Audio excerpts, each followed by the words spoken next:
We have a quorum here, so as soon as we get the signal from staff, we'll get started. Actually, it looks like it's working. We good to go, Chris? All right, super. Good morning, everyone. Welcome, Downtown Action Committee, March 8th, 2023. If we could start with a roll call, please.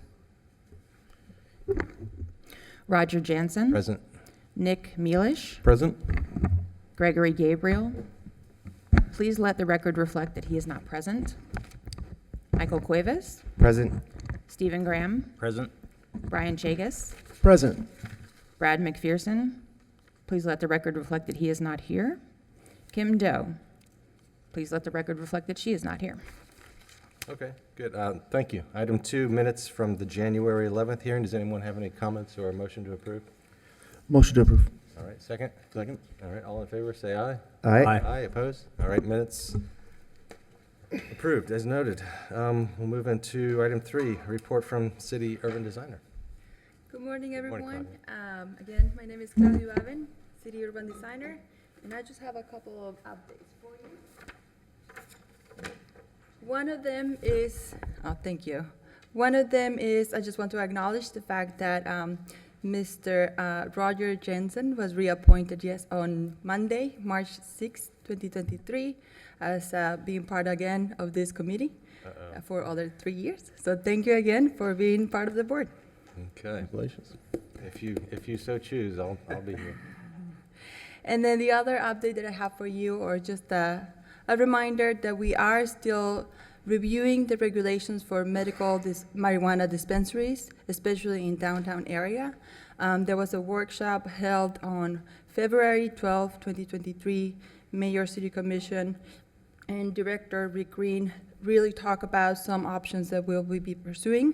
And hopefully you will see that in the next couple of months. And that is it. Okay, thanks. Thank you.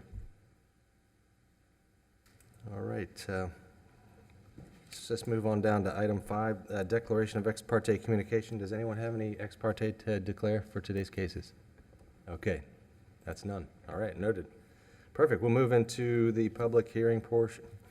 Let's see, we did, yeah. Anyone that's going to be providing testimony today, if you could kindly stand to be sworn in.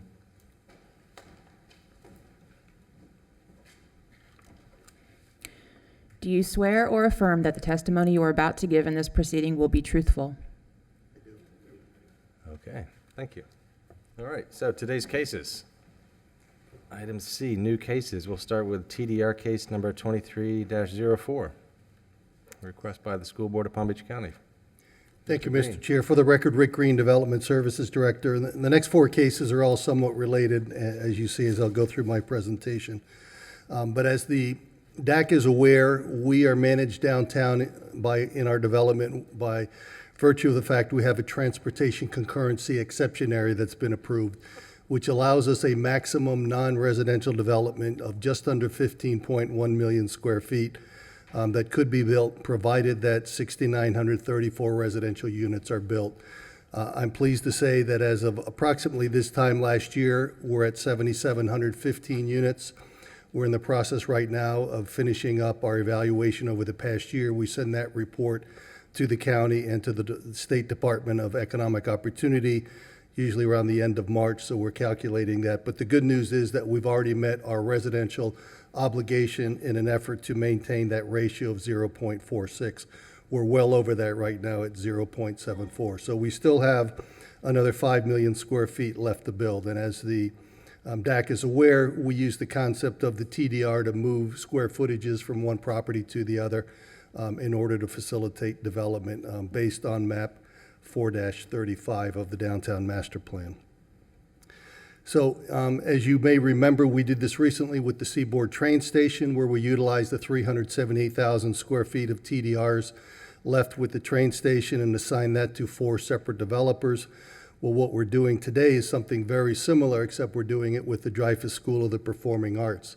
We've been talking to the school board for many years now about trying to designate 4 buildings in particular, buildings 1, 2, 3, and 9, that date back as far back as 1908. And the city's intent was to work with the school board to purchase these TDRs from them and then turn around and sell them to developers in need of TDRs in the downtown. So there was an agreement drafted between the city and the school board that was approved by the school board on September 21st. We brought that same executed agreement to the city commission on October 31st, 2022. And what that agreement said was that the city would purchase the 489,176 square feet of TDRs at a price of $17 a square foot. That would generate a total of, well, in excess of $8.3 million to the school board. And the school board did commit to spending at least half of that money back in the Dreyfus campus. The remaining amount would be spent on other schools that had historic properties. So we executed those agreements. We then executed the 3 agreements with the developers that I'm going to discuss later this morning. Those agreements were approved just this past Monday by the City Commission. And prior to April 30th of this year, certain things have to happen. So the buildings, the 4 buildings in question had to be designated. That was done by the Historic Preservation Board on September 27th. The repairs to buildings 1 and 3 have to be completed by the end of April. We did an inspection just yesterday, and with the exception of 2 minor repairs, everything else has been done.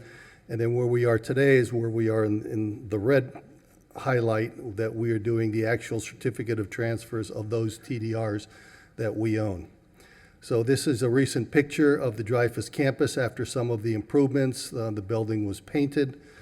So they've done a wonderful job working with our historic preservation planner, Frederick Mittner, making the improvements to 2 of the 4 buildings that we required.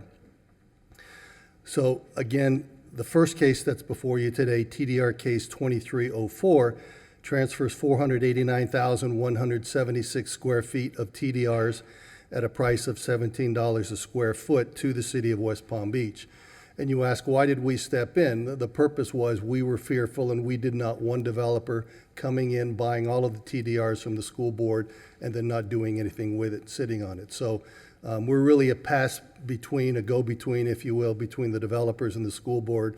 We're not paying the school board $8.3 million. We're simply using this as a pass-through. So today you'll hear 3 cases. TDR case, which is the next case, 2301, for commercial Florida Solana, 10,850 square feet. West Palm Beach TDRs, which is related, they're seeking 105,000 square feet. And in the remainder, we're selling to Nora Holdings at 373,326 square feet. So this will complete the sale of nearly 15 million square feet of TDRs. In the past, you've seen the Seaboard Station. We also rezoned the Jose Marti Park. So you remember we accomplished those last year. So now we're completing the sweep, if you will, with the Dreyfus School. Again, nearly 900,000 square feet of TDRs being transferred. So with the first case, staff is recommending that TDR case 2304, approving the full transfer of the 489,176 square feet of TDRs from the Dreyfus School, be conveyed from the school board to the city of West Palm Beach for our conveyance to the other 3 developers, which I'll discuss next. And that concludes my presentation. Okay, thanks. Very clear. Thanks for the recap and the summary. It's always helpful to put it all in context, so thank you. Does anyone have any questions for Mr. Green? Okay. Make a motion on this one? I'm sorry, any comments from anyone in the audience? Any public comment? Okay, seeing no public comment, we'll close the public portion. Any questions or a motion for approval or other? Mr. Chair, I'll make a motion to approve TDR case number 23-04. Okay. Motion or a second? Second. All right, second. All in favor, say aye. Aye. Aye. Opposed? Okay, motion carries. Move on Thank you. to the next one. 23-01. So the second case is the transfer of TDRs. In this case, Solana, which is an actual formal application that you'll hear by Chris Kimberly after I'm done with my presentations. They are requesting to transfer 10,850 square feet, again, from that same Dreyfus bank, if you will. And the square footage they want to put into a bank that they may use for their project at 992, 996 Datura Street. And again, Chris Kimberly will go into more detail on that. As I stated earlier, the revenue from the sale will go back to the Palm Beach School Board. So you see the sending site is located here. The Solana development is just northwest of the sending site along Tamarind Avenue. And what Chris will present to you is a proposal of 90 units, 74 micro units, 14 one-bedroom, and 2 live-work units with 36 spaces. I'll let him go into more detail on the project. But suffice to say that we are recommending approval of TDR case 2301, approving the transfer of 10,850 square feet of TDRs from the city through the Dreyfus School campus to to Commercial Florida Solana LLC, which is the entity that's receiving the TDRs. Okay. That concludes All my right. presentation. Any questions for Mr. Green on this one? Any public comment on this TDR case? Okay, no public comment. Move into discussion or motion.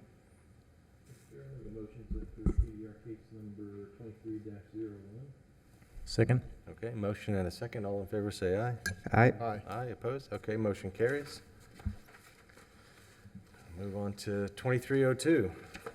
So the third case is an entity that was established by Related. They are seeking 105,000 square feet from the Dreyfus Bank to go into a holding bank for development in and around the square within the City Place DRI. As you are probably very aware, Related has been very active in investing in the downtown. We have one Flagler under construction. The Himmel Theater, we are just having discussions with them about doing some interior renovations to that building. They are proposing revisions to where the Cheesecake Factory is, a potential hotel at that site. The Movie Co. block is proposed to be redeveloped. That will be submitted later this summer. Of course, 360 Rosemary was just completed, and you as a board recently approved 515 Fern Street. And then the Publix block is also proposed to be redeveloped as well. So again, we are selling those TDRs, the 105,000 square feet at $17 a square foot for a total cost of $1.785 million. And again, the revenue will go to the school board.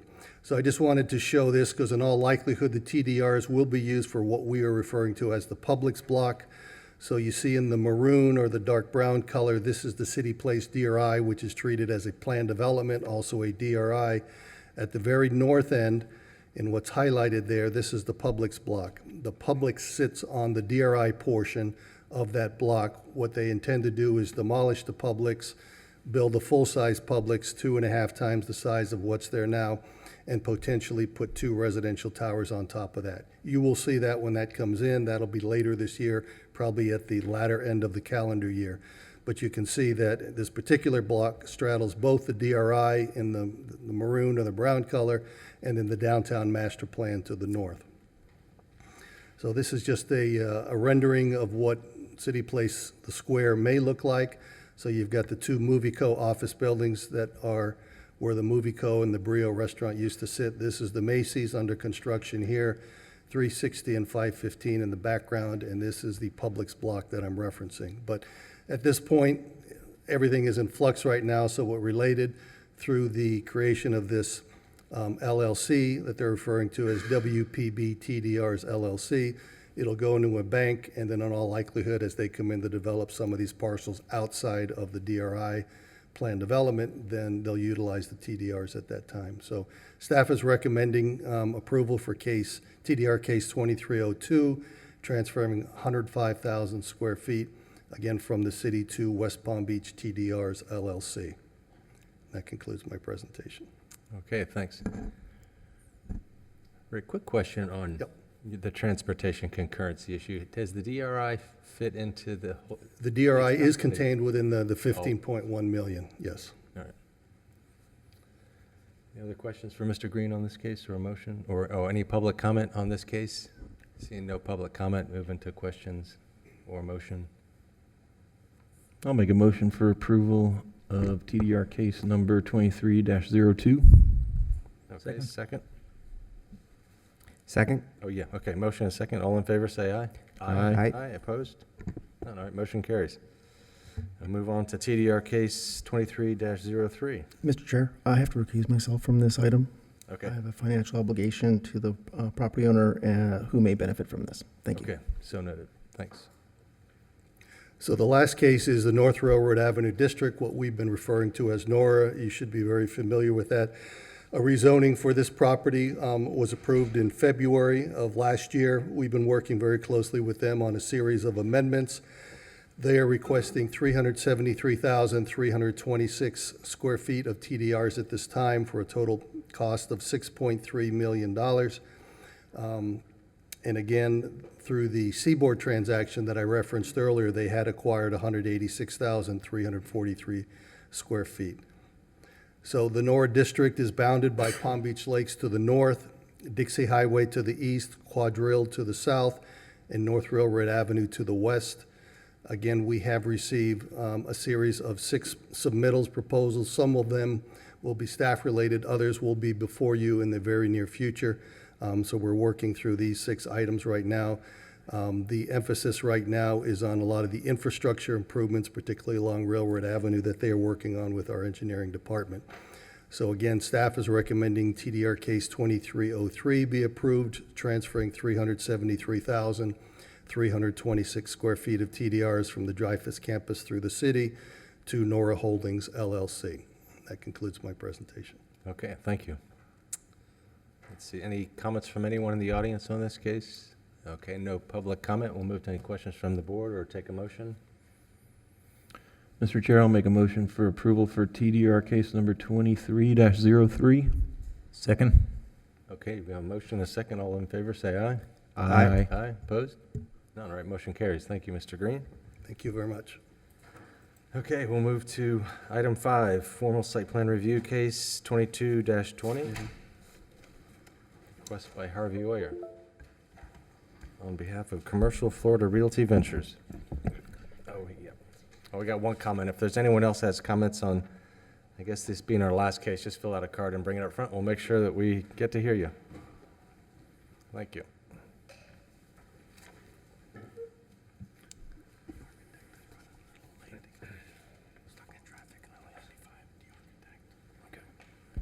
Good morning, Mr. Chair and DAC members. For the record, Harvey Oyer of Schutz & Bowen.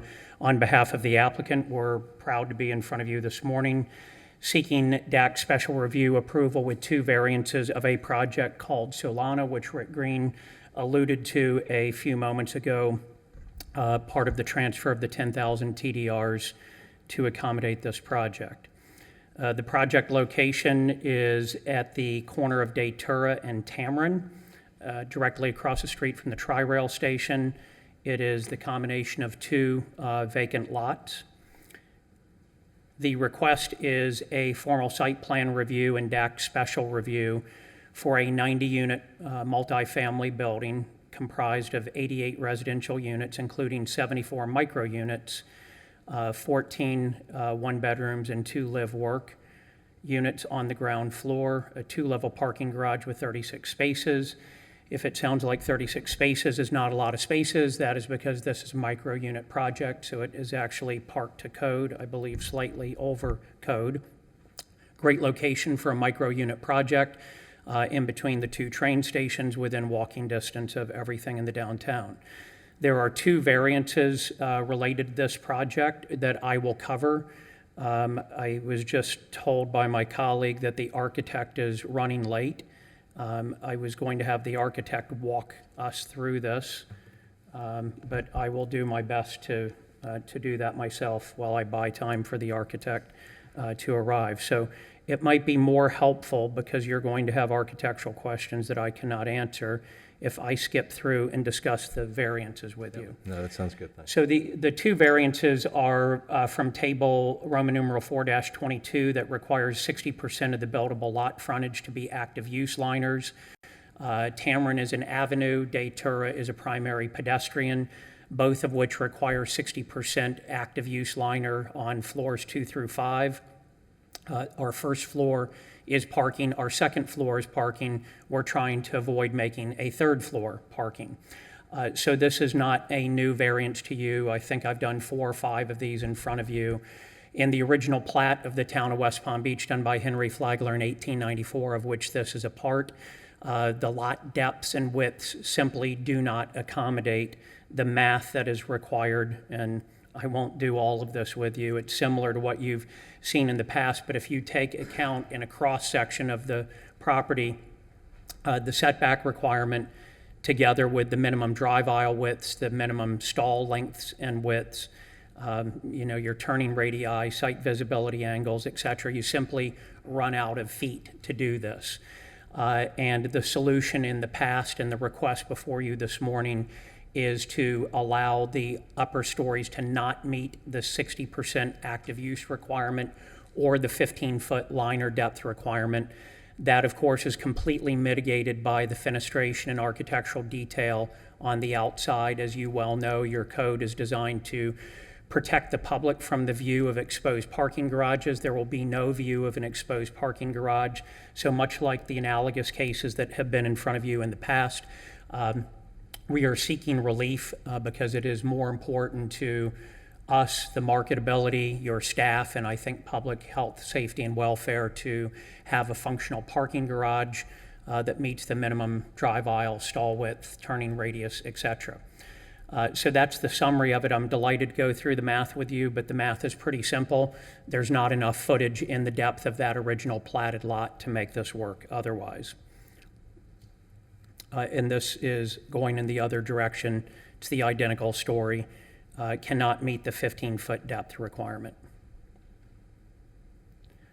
Short of adding an additional deck of parking, which this board and the staff have always been consistent in not wanting to build more decks of parking, particularly in a location that's probably not going to use a lot of parking now or in the future. These are the standards of review found in section 94-54B2 for the granting of the special review. You cannot do that yet because you have not heard a presentation on the project. But these are the standards for the granting of a variance. They're found in section 94-38D as in Delta 6. We believe we comply with all of them. I won't spend your time going through these unless you would like me to. Staff agrees that we meet all of the requirements. So our request before you is formal site plan and special review with the two variances. It complies with the standards for special review, the standards for the granting of the variance, and it enjoys staff recommendation for approval. Incidentally, if you're wondering why you have jurisdiction over this when it's smaller than 50,000 square feet, it's for several reasons. One, we're seeking variances, and number two, we are utilizing TDRs. So even when we're below the minimum threshold of 50,000 square feet, which would normally be administratively approved, if we utilize 1 square foot of incentive TDRs, or if we have a variance, it requires that we come before you. So with that, I don't think I bought sufficient time for Can you talk our about architect to arrive, but could I try to talk answer about the any questions? recommendation, the conditions and the recommendations from staff? Would you prefer staff make their presentation, or would you like me to entertain questions? If we're gonna wait for the architectural presentation, why don't we hear staff's analysis of the variance request and their sort of rationale for the recommendations? Terrific, thank you. Thank you, Harvey.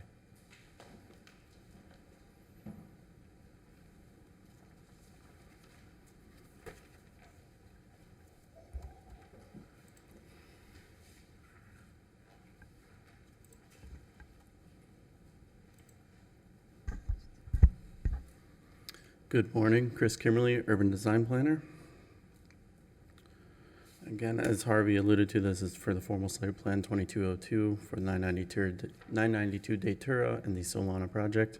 It is located within the TOD 10 to 15 incentive subdistrict. The previous TDR case did transfer the required TDRs to the bank for this property. This district is allowed 15 stories and an FAR of 3.75. Just a quick correction from the staff report that was provided. We had the entity as Commercial Florida Realty Ventures LLC. This is no longer the applicable ownership or entity. The correction is now the Commercial Florida Solana LLC. And as Harvey also had mentioned, there's the 2 variance requests on this project for the active use liner and the active use liner depth. The intention of these active use liners within the DMP is typically to reduce the visual impact of non-active uses in parking garages. We prefer to provide additional square footage for amenities, commercial and residential space. And usually these spaces and these liners, promote activity and provide engagement with the public realm by establishing sight lines into and out of the building. Staff is supportive of the request due to the following 3 points there. The site is fairly constrained after accounting for the required setbacks. The buildable lot area becomes much less than what is there with the 2 parcels. A code-compliant parking structure for a double-loaded corridor. In this case, even with their double-loaded corridor and reduction from the variances, they are still utilizing tandem spaces with stackers, I believe, with in that profile there. The applicant has worked with staff to reduce the request for just the single floor. It is just the second floor that is requiring this variance for the liners. And the project has provided facade articulation, architectural projections, and fenestration that screens that non-active garage facade and blends it into the rest of the project. Again, with the variance requests, these are not the result of the applicant. These are the minimum requests necessary to make the parking structure work and the project work.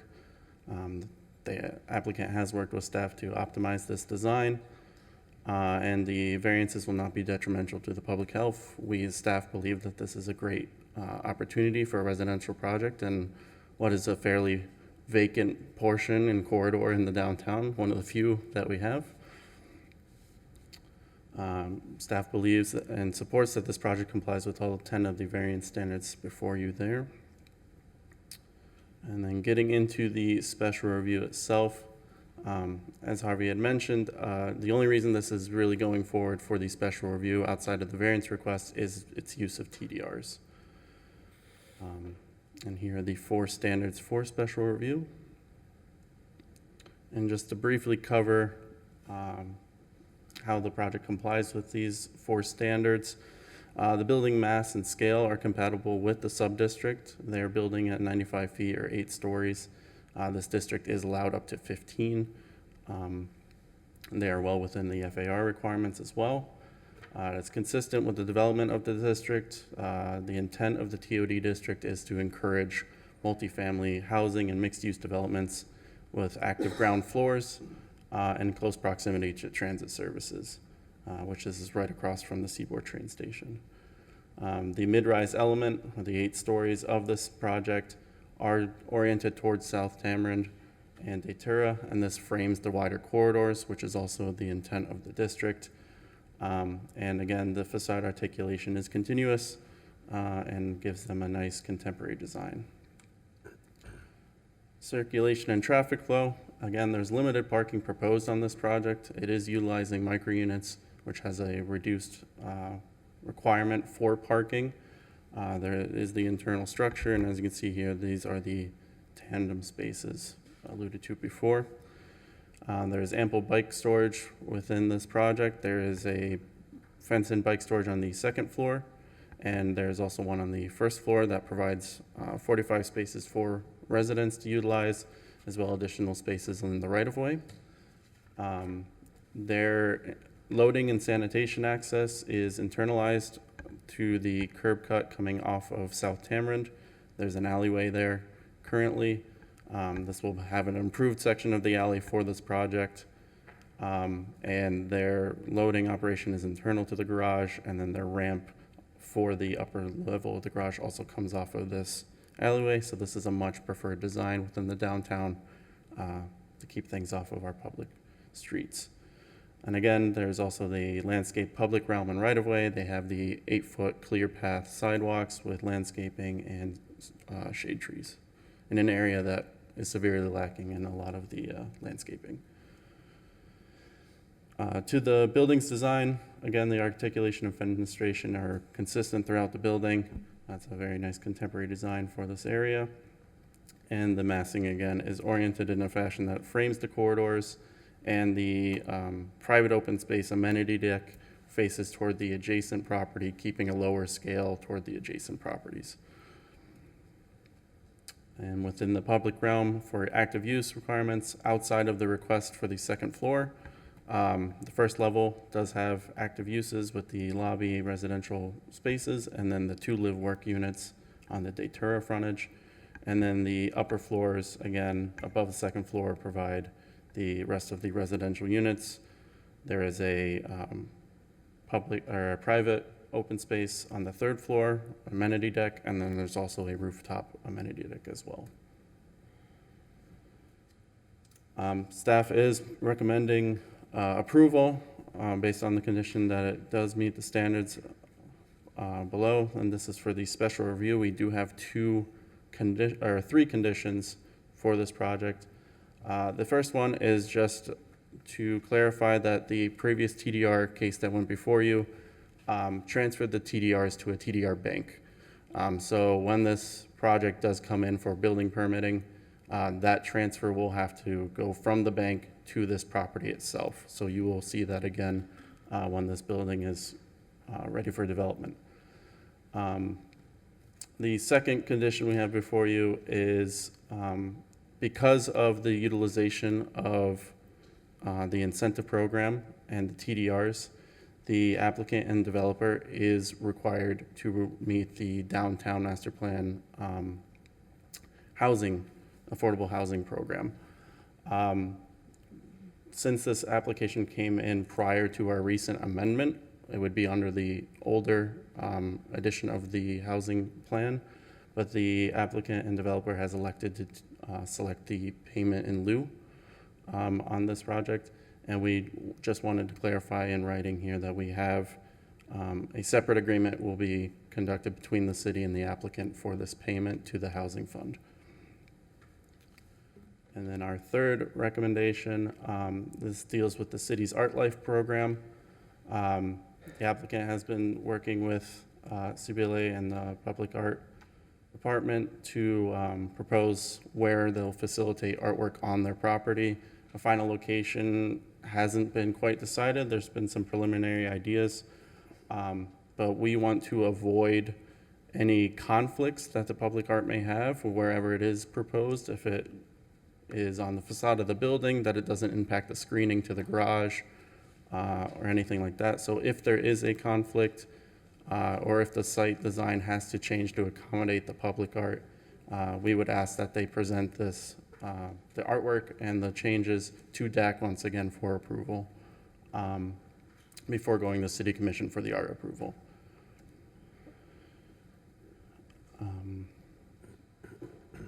And then regarding the variances, DAC does recommend approval of all conditions based on the petition that it does meet all 10 of the variance standards outlined in Article 2, Section 9438D6. And for public notice, mailers were sent out to all property owners within 500 feet of the project site. Development services, we have not received any phone or email inquiries into the project, and we have not received any letters of support yet. So any public comment will be heard today. And we have suggested motions prepared as well.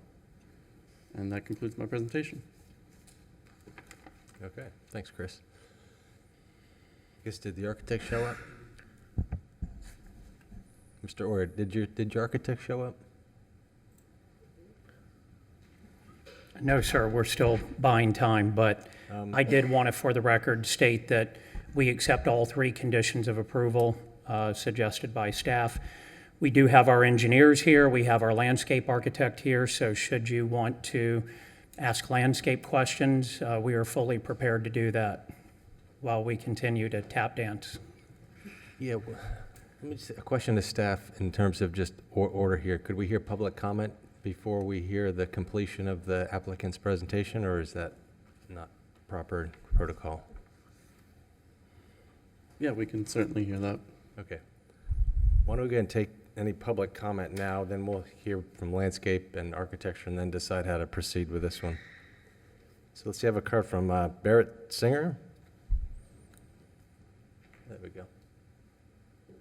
Good morning. Morning. Good morning. I've been a resident of West Palm Beach for more than 40 years. In 2005, the South Florida Regional Development Commission held a charrette for the TOD, and it was exciting. And in September of 2005, I bought the building at Averni and Cameron, and have been waiting for the rest of the TOD to develop around it. With this project here, I'm excited, and we're all excited to have it start, and we encourage the DAC to provide any support and help to help the TOD develop. Thank you. Okay, thanks for your comments, appreciate it. Any other comments from anyone in the audience today? Okay. Seeing none, well, we'll keep that open just in case there's any comment after the completion of the presentations. Anyone want to hear about landscape architecture? I've got a question. Are you able to bring up the aerial site? I think this property has the big specimen mango tree on it in the northeast corner.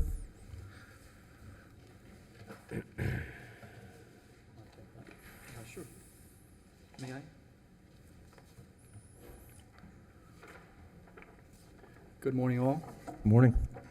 For the record, Leo De Carvalho, representing Innovations Design Group, landscape architecture offices in Orlando and Coral Gables. Regarding your question, sir, the existing trees have been cataloged, and they have also been registered by a certified arborist, and we've worked closely with staff as well to determine their conditions. And of course, we are proposing to relocate quite a few of the good candidates for relocation. The mango tree in question is a fruit tree, so it actually does not require relocation or mitigation for that matter. So it is being, at this point, proposed for removal, sir. Okay, that maybe is a question I had. I thought that the City of West Palm Beach Code had regulations about the amount of shade, really, that any canopy tree is maybe. Canopies, yes, sir, correct. The sort of secondary statement there is that it's a fruit tree, not necessarily a specimen tree for that matter. So mitigation is a little bit different for fruit trees versus non-fruit trees. So with that said, everything that we are removing, we are still allocating that mitigation on our landscape plans. And staff has actually reviewed it closely. We've actually sat with staff personally and gone over details of everything. And we feel we've met the requirements as such. Oh, great, I appreciate that. So if it's a fruit tree, there's no mitigation needed for any kind in the city for shade or specimen, whatever? Correct, sir. That's correct. All right, thank you for that clarification. Thank you, of course. Happy to answer any further questions if they may arise. Thanks, thanks. Okay, does anyone have any questions for staff or Mr. Oyer while we're waiting, or maybe we could come to some determination? Landscape engineering, Yeah. going once, going twice. I'm happy to walk you through the site plan or do that in combination with your staff if that's a better use of your time. Again, we apologize, the architect was coming from Miami and should have taken the Brightline. Harvey, I had a question just about material on that second floor, just in that image that's shown. Here we are, I think. Okay.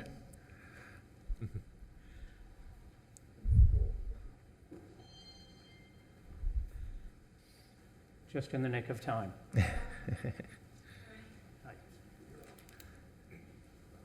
You're up. We've covered everything but architecture and site plan. Good morning, how are you? Good to see you. Good morning. Good morning. Our apologies for the delayed traffic coming from Miami. My name is Anna Trinchet. I represent, from Mortis Architecture. We are the architects for Solana Datura. Sorry, I need to take a breath. It's okay, you can catch your breath. No problem. I think you all might have been briefed on the project that is being proposed. As you see on screen, we have the site plan of this specific project, which is in the intersection of Tamarind and Datura Street. It is a multi-family development, 8-story building. Yeah, I think Mr. Oyer got through all the, I would say the planning issues and the composition and the units. If you could kindly focus on the architecture, the facades, the materials. Okay, perfect. We'll move to that. So going to the architecture of the building, we'll skip through the plans. As you know, 8-story building, we have rooftop gardens on the 3rd level. 8th level is an L-shaped building which integrates to the corner position of the site. If we move to the elevations of the buildings, I think I would go pass through the elevations and show you the 3D model, where you can appreciate more of the design intent. We have taken into consideration the position of the building within the city, and the reason why the color palette of it. The color palette is more of blues and grays, taking into account that on both east and west we have water. It is in contemporary architecture with planar breaks to break the massing of the overall composition.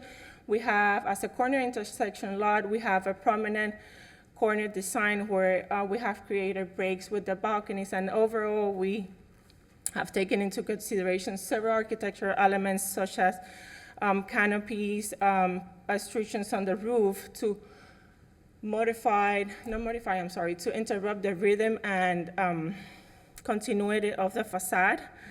As you know, the ground level is activated for liftwork units, and also at the lobby for the residential glazing is being proposed in those areas. Moving up to the 2nd level, we have the garage, which is only 1 story at the 2nd level. This treatment of the facade, we have taken into consideration since we don't have lift units, components that provide for the liner. We have treated this facade with metal panels.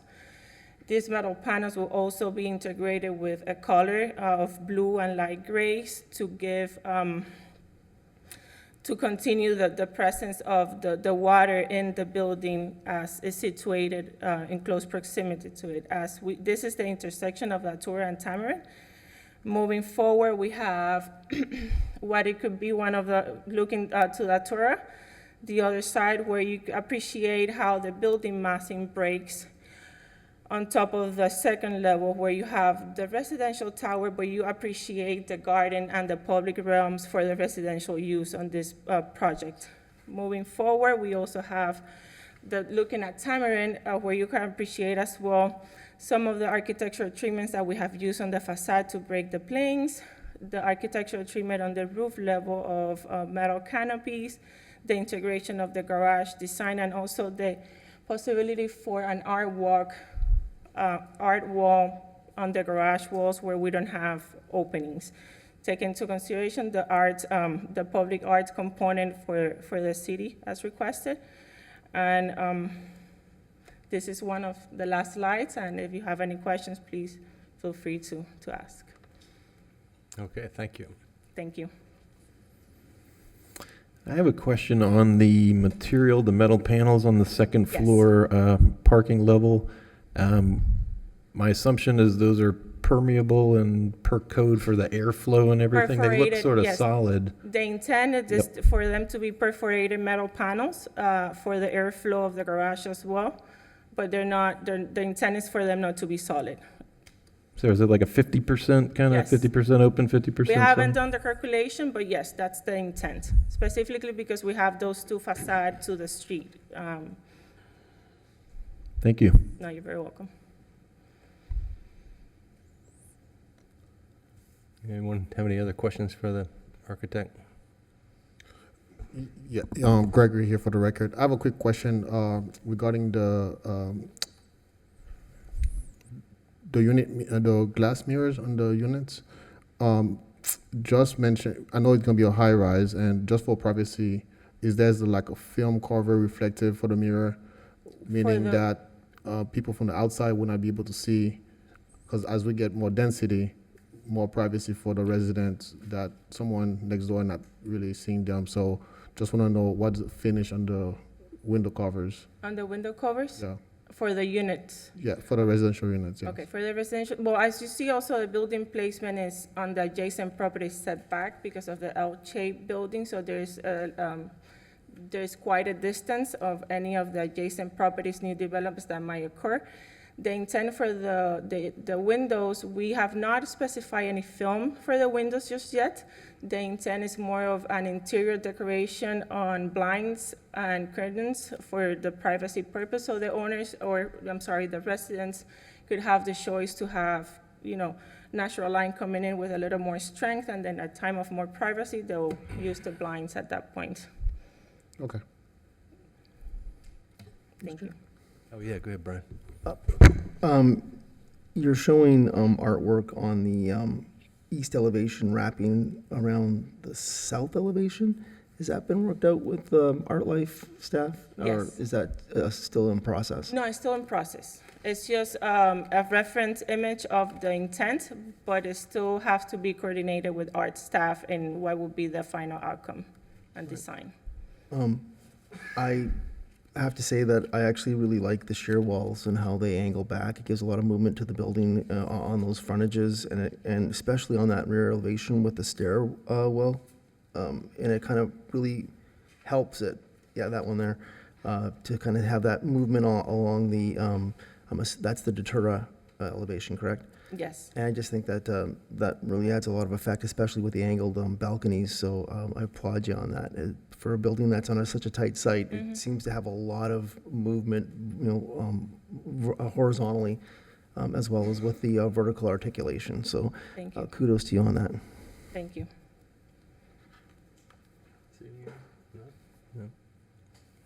Yeah, I think in terms of the site plan, the massing, I think it's a good solution. The terraces, the decks, no problem with the variances. I think that's fairly common. We've seen those before.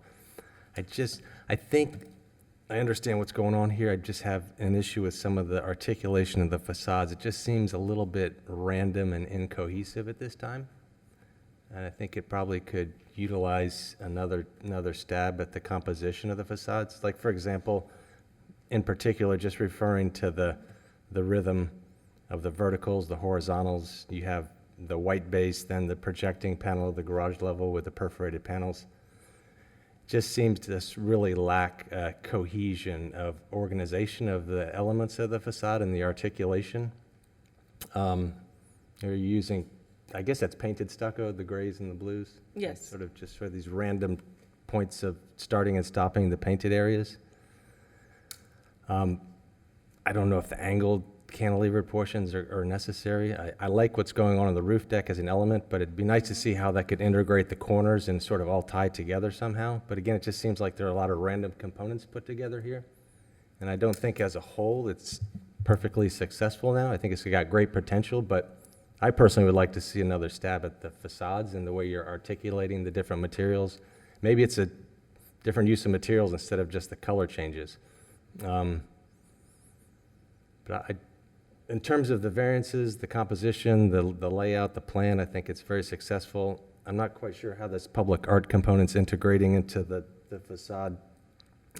Again, it's sort of fitting into little slivers. There's a little sliver of art going above the opening to the garage on the east side. This is a challenging site because you're in no man's land there. There's really no buildings except for a not very well-done building to the south of this, and then the sort of the new modern courthouse to the north. And I think this, the way it's sitting right now, just sort of looks like it's not completely well thought out. So my preference would be I could definitely approve all the components, but I'd like to see these elevations and the exterior components come back and look at it again. Understood. We could take a look at your comments. To your point, it might be, I guess, the architectural elements that have been presented a little random on design. The whole intent was to, as you saw, it's a tight site, and to create this wow moments, we have them at a specific locations, the corner and the bookends, you could say, of the L-type tower, I'm sorry. But we could take a look at it and try to integrate it, as you're saying, with the roof components and elements, and then bring it down to the building tower residential. As for the garage base, and I think the whole intent was at some point create this separation of massive garage floor plate and have an elevated residential tower on top. So we create this difference where you could see the garage supports the base. That's why you might have a certain misleading vision of not being integrated. It was one of the purpose of it to create this massive base, and then it gets skinnier as you look up on the tower. But as for the elements, we could definitely bring you back a more integrated iteration of the building design. Yeah, like I said, I think it's got great potential. I just think you need to take some time and really rethink it. And it could be really a great building. It's a great site, you know, but I just think it needs a little more work. But that's just me. I'm one vote. But I have no problem with the rest of the design, the situation of the parking, the integration, the landscaping. I think it'll be a nice project. And that, again, that rooftop element is probably one of the nicest things I think you got going right there now. So, Understood. Thank you. you're welcome. Any other comments or questions? Anyone like to propose a motion, since I can't? I think we went through public comment. We did it once. We'll just reaffirm. Any other public comment? Okay, we'll close public comment. Mr. Chair, would you accept a motion on approval of the variances today? Oh, we'd have to do those separate? Yeah. Yeah. So we start with the variance components. So, motion to approve the variance, granting a variance. I move that the Downtown Action Committee approve the variance request included in DAC case number 22-22 as follows. 1, a variance from section 94-132, table 4-49 regarding the 60% minimum active use liners for stories 2 to 3, 44 feet fronting avenue and primary pedestrian street designation, specifically for level 2 of the proposed 2-story garage. The variance request is to provide no active use liner, providing 0 linear feet or 0% of active uses on the second level facing both Detroit Street and South Tamarind Avenue frontages. 2, a variance from section 94-132, table 4-49 regarding 15-foot minimum depth for active use liners for stories 2 to 5, 80 feet fronting an avenue and primary pedestrian street designation, specifically for level 2 of the proposed 2-story garage. The variance request is to provide no active use liner, providing 0 feet of active use depth on the second level facing both Detroit Street and South Tamarind Avenue frontages. This variance approval is made conditional upon the restrictions, stipulations, and/or safeguards listed in the Planning Division staff report dated March 8, 2023, that I move are necessary to ensure compliance with the purpose and intent of the zoning code and consistent with the downtown master plan and the comprehensive plan of the city of West Palm Beach. This motion is based on the testimony presented along with the application submitted, which constitutes competent, substantial evidence that the standards in section 94-38D6 have been met. Okay, is that motion? Is there a second? Motion? All in favor, say aye. Aye. Aye. Opposed? None? All right.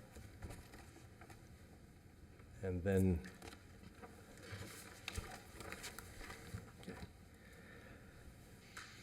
oh, you did both of them, right?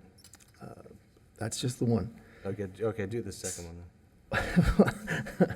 So, it seems like we have some issues with architecture on this one. I don't know if this is something that we can add as a condition to work with staff to get through. It seems like you want us to have a second kick at this. I mean, I would like to, but, you know, not just leave it up to staff. But I mean, like I say, I can approve all the building in terms of its mass, its scale, all the other components on the special exception, special review features, except for that item 3C.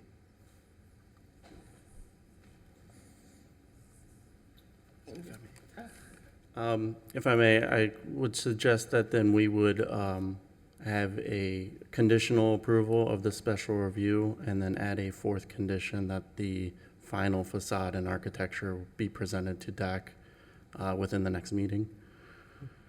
Yeah, that's fine. I mean, that way they can keep going with the rest of the other components of the project and not have just the facade stall anything else.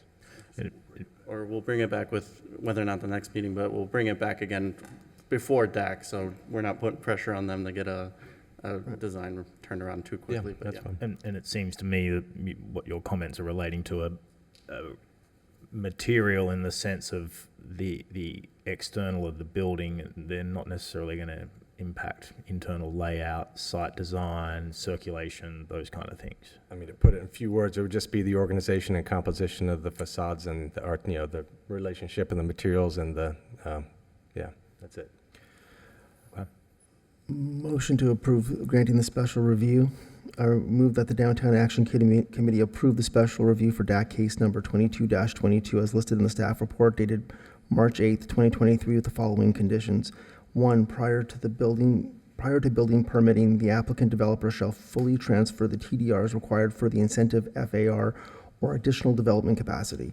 The applicant shall present to DAC the final transfer of development rights between their TDR bank or selected sending sites to the Solana property 992 Detura Street. 2, in accordance to section 94-134 Downtown Master Plan Housing Incentive Program, the applicant developer shall enter into an agreement with the city to provide a monetary contribution to the city's housing trust fund in lieu of providing the restricted units. 3, in response to the requirements of the city's Art Life West Palm Beach ordinance, should the applicant identify a location for public art within the proposed development that may be in conflict with the approved site plan drawings, then the finalized artwork shall be presented to the DAC before seeking city commission approval. DAC shall make a recommendation of approval and assess the proposal on the premise that there will be no conflicts with the approved elements of site design, landscaping, building, or facade articulation. New condition number 4, that the applicant shall bring back to DAC for review the architectural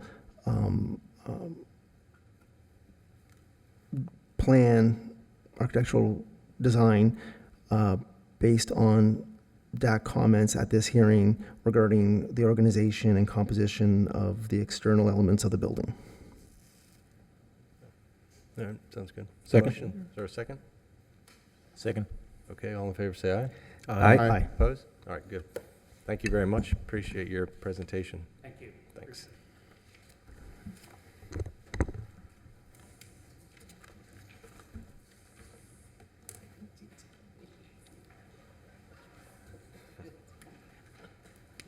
One second, that was 22 minutes. Oh, okay, and they continued. So that, Chris, that took care of both items 5 and 6, right? Sorry? Item 6 is not, that's continued, okay. Yes. All right. I guess that's it for the cases for today. Do you have any unfinished business? Real quick, is Mr. Green still here? Just, Rick, going back to that transportation concurrency, where did you stand with the residential units? We're at over 7,700 through March of last year. I suspect we probably have a few more. Was there going to be a we're gonna add. relative cap on that at some point with the TC? Or? There is no cap on the residential No portion, residential. just the cap on the non-residential. The big issue dating back to 1997 was that we started with a ratio of 0.33 that escalated every year to a max or a minimum cap, if you will, of 0.46. Right. Which is the, again, the residential to non-residential ratio. So again, because we're at 0.74 right now, we can continue to build residential. The thought is that there was to be a balance of residential to non-residential, with the hope is that the more residential you have downtown, the more people you have also working downtown, thereby reducing the reliance on the automobile. So if the residential number goes up, that's actually a good thing. Right, yeah. And that 7715, is that approved units, not completed, right? Those are completed. These are all completed. So what's your total with all the approved units then? Currently approved and existing? I have a separate slide, which is not part of this presentation, but between everything you have approved and that has come in, we have about 4,900 in the pipeline right now, and then 1,632 units under construction right now. So we have several of these nearing completion. Flagler Station on Tamarind and Banyan, 303 Banyan across the street. You have the Grand at 3rd and Rosemary. So we have several that are getting ready to go online that unfortunately won't make the March number, but we'll capture those next year. Wow, all right. So it's quite a bit. Yeah, well. Since we have you, Rick, can I ask, do we have any further activity on the tent side? Are they still moving that project through the pipeline? My understanding is they're still working on architectural plans. We expected that we might get something by late spring. So as far as I know, they're moving forward. They did submit a minor amendment to us So I think they have every intention of moving forward with that. Okay, Thank you. thanks.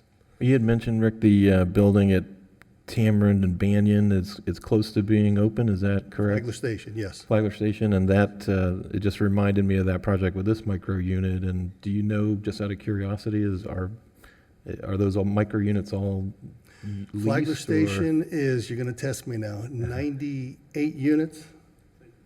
98 units. And that is entirely workforce housing project. So it's a mixture of, I think, one bedroom. I don't remember if they have micro units or not. Oh, wasn't? I thought that was micro units on there. Micro units, I think some 1 and 2, but. Oh, okay. But they are all workforce housing.